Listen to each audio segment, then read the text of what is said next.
Welcome to the Nick and Matt Show. Bringing the player interviews you want to hear and the hot topics you want to discuss. Streaming live on the Foundation Podcast YouTube channel, here's Nick and Matt. We've got Sam Gads. Is that how you say your last name, Sam? Gaddis. Gaddis. I apologize. I always just read it. I don't say it. Okay, it happens all the time. All right, so Sam Gaddis. This is Catch Cam Sam, as some would know him. Disc Golf Pro Tour employee, maybe Disc Golf Network. I don't know how you would associate yourself. Which one? I'm the media ops manager for the Disc Golf Pro Tour. Okay, awesome. But you do the and also Catch Cam for most of the shows. Yeah. Awesome. So we'll see. You'll see him sometimes, guys, in the background running around trying to get ahead because he's got to get the catch shot. So coming into hole 18, you guys are pretty locked in, I would assume, with your phone conferencing or radios or whatever you're using now. You knew the situation.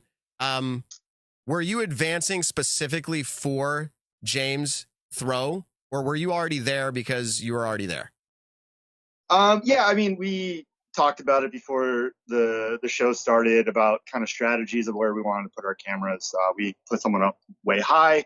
And when we had a camera crew on the chase card, and when they finished with the chase card, we basically had one go high and one go to the layup zone, and then I went straight to the catch position.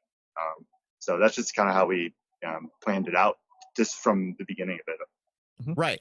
And so you're there, and you know how it's you know how it's playing out. You said, "Hey, he has to throw this in." Did you know that? I knew he had to throw it in. I didn't know if it was for the win or to force a playoff. And because if I'm honest, it's a lot of times when you're out there filming, I seriously go up to fans all the time and like, hey, you know what the score is right now? Because sometimes you're just so locked in your focus. You're active listening to the broadcast for so long. Sometimes it is kind of hard to keep up. I knew that James had to throw it in for something. I knew he had to make a shot. And I didn't know if the throw-in was going to be for the win or for the playoff. I honestly did not know. I've filmed a little bit, and I can totally relate to that, not knowing where it's at. You got to ask. So yep, it's all quiet. And at least to the perspective of Disc Golf Network viewers, you're not hearing anything for the most part. And you know that James has to throw it in as a viewer, and he puts it up in the air. I can't remember for sure when they switched the shot. You'd think I would by now. I've watched it so many times. Were you zoomed in on James throwing, or were you pretty wide when trying to catch the shot? No, I started all the way zoomed in on James. I basically knew, I was like, man, it'd be really cool if it went in. So I'm like, kind of like in the back of my mind, be like, like you can shoot it so that like, the possibility of it going in. But like at no point I was like, oh yeah, no, this is definitely a chance of going in. But it's just like in the back of your mind, you're like, just in case, maybe. Yeah. Make sure you're aware of what could possibly happen. Yeah. And I feel like I've actually, I don't have as much experience as you at all. You've done everything from NHL hockey to now pro disc golf. But I did film one throw-in on the Pro Tour at Idlewild from Eagle McMahon. It was an eagle on, I think it was hole 2. Hole 2. And I remember that. That was last year. Yeah, I remember that. I was working with the disc golf guy. Shout out to him. And I was on Catch Cam. And I guess where I'm going with this is not to say, hey, look what I've done it too. But it's one of those things, right? You're tracking it. And 99.9% of the time on those throws like that, you're just following it past the basket. What went through your mind right when it hit? Did you just say, I just got to stick this here? Or like, now where do I put my shot? Like, what was your next thought? I made sure to go wide enough so that I knew, like, I just had a little wiggle room on, like, the framing of it all. But honestly, you can ask some of the other guys on the team who was on the 18th hole as well. If you looked at my face, you just would have seen just utter shock. I was absolutely dumbfounded. I could not, I could barely understand what just happened. Like, it was absolutely incredible. I could not believe my eyes. And it happened 30 feet right in front of me. It was absolutely incredible. I can't believe I was so fortunate to be in the position to be able to just be part of that and help share it with everyone. Like it was really just like, it was an honor to be able to just help show everyone what happened and share that moment with everyone at home. Yeah. It was absolutely incredible. There's so many things going through my mind, but all I could do. So you're watching everyone, like, it goes in. Everyone is like going absolutely nuts. And it's the most amazing thing I've ever seen. Just like people hugging and just like strangers and just like high-fiving. The energy was incredible. My job is to sit there, stand still, and don't say anything. So it was. Did you? Was just thinking about it later. What's that? Did you say anything? Because do you have on camera microphone? Like, could we pull that up Yeah. and like hear you freaking out? No. So the only thing is there was a photographer who stepped in my way, and I was like, "Get out of my shot." But like other than that, no, man. Yeah, it went in, and I was just silent, held it, and just like I just trying to do my job. I guess I don't know. That you are a part of, and for what it's worth, no one will remember you. but yeah, no, I don't see. I don't even want to be remembered. Like, I was actually shocked you guys even asked me to come on here. I'm like, that's not why I do it. And I want to be clear. Not about me. I want to be clear. It's about James and all that. I want to be clear. Yeah.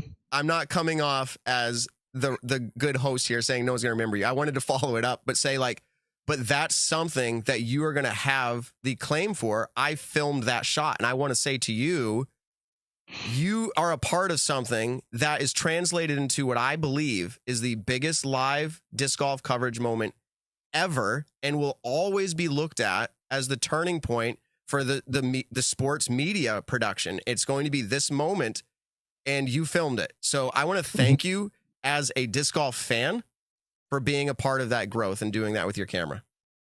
Yeah, happy to do it, man. I love what I do. Honestly, I cannot imagine doing anything else. It's an absolute dream job. Like I said, it was an absolute honor to be able to help share that with everyone. And I was just happy to be there and see it. It was incredible. I haven't stopped thinking about it for the last couple of days. Seriously, it's wild.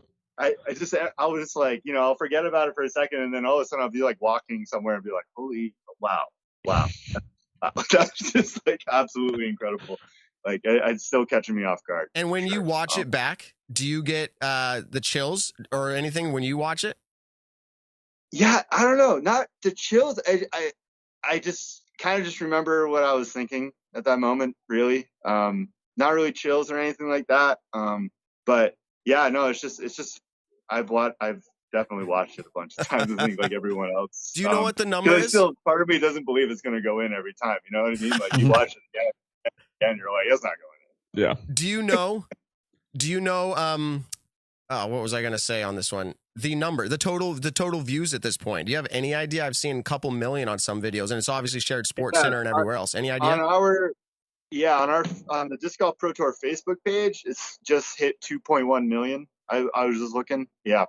Other than the other numbers, I really don't know. I just know the Facebook number right now, which is incredible. I never really, that's a big number. It's a lot of people. Yeah. Your shot, I believe, and I'll say this before we let you go. I already said thank you, but your shot, I think, is going to be more viewed. This is not a hot take, more than probably the Philo-Batross. I really believe that this moment is going to be. It'll 100% be viewed more than the Philo-Batross. So there you go. Cool, man. There you go. That sounds great. I'm 100%. happy to be a part of it, for real. And now we're on to the next one, man. Yep. Like that's. All right. We got to find that next moment, and try and share it with everyone. That's what we were talking about. We were like, wow, man, like it's hard to think about anything bigger than this, but you never know. And hopefully we'll be there to share it with everyone, and everyone else can see it. That's our hope. For sure. Your camera crew, the people that were out there recording that final round live, getting the most viewers that we've ever had on the Disc Golf Network and everything like that, you guys are the reason why the debate ended between what's better, live disc golf or post-production. Your crew completely settled that debate, you and James Conrad. Hey, so real quick, I would love to shout out the entire crew.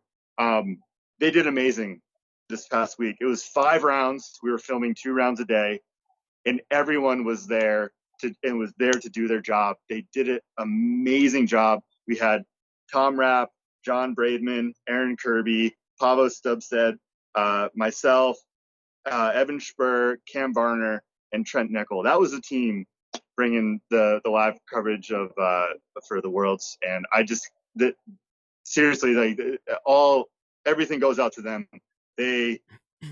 Without them, this would not even have been possible. It's really incredible the work they did, the work ethic they had, the attitude they had all week. It was hot. It was really tough. It was, it was a lot of work, and it was an amazing crew. I could not be more proud of all of them. They were absolutely amazing, and they'll continue to be amazing because I'm sure you'll see them all back out with cameras in their hands at Pro Tour events in the future, because I really feel like we had just the perfect crew for this week. And I was so pleased to see it all unfold and it all just work out the way it did. And at the end of the day, we just happened to be there, and we got lucky to catch just an incredible shot. Really. Yeah. We were there, and it happened, and we were just able to, share it with everyone. And that was the biggest thing for me. Yeah. Well, you guys' hard work made, I think, everyone's Disc Golf Network subscription absolutely worth it in one shot than every other tournament so far this year. I mean, just being able to watch that live for people who were able to watch on the Disc Golf Network, what an incredible moment that must have been with family and friends and everything like that. Yeah, it was really great. It was a moment that we could all share together as a crew. We could all just kind of like look back on the road to where we got, and we're just like, man, that was pretty cool. Like all the things we were doing and all the things, we were learning on the way, and all the mistakes we made and all the progress we made. It was cool just to, have it all kind of come together like that in just one special moment. We got to share with the fans at the course, at home, all over.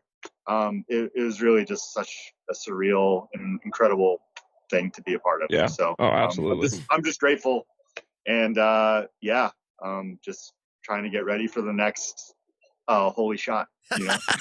Well, there you go. Well, I know you from up here in New England, obviously Massachusetts. We look forward to having you back up on the East Coast, and when we make it back home, I'll definitely say hi. Can't wait. I'll introduce you to Nick in person. But it was great to have you on the show tonight. Thank you so much for sharing your perspective, Sam.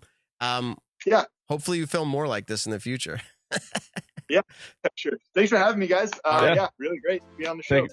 Take it easy, man. Appreciate it. Talk to you later. Thanks.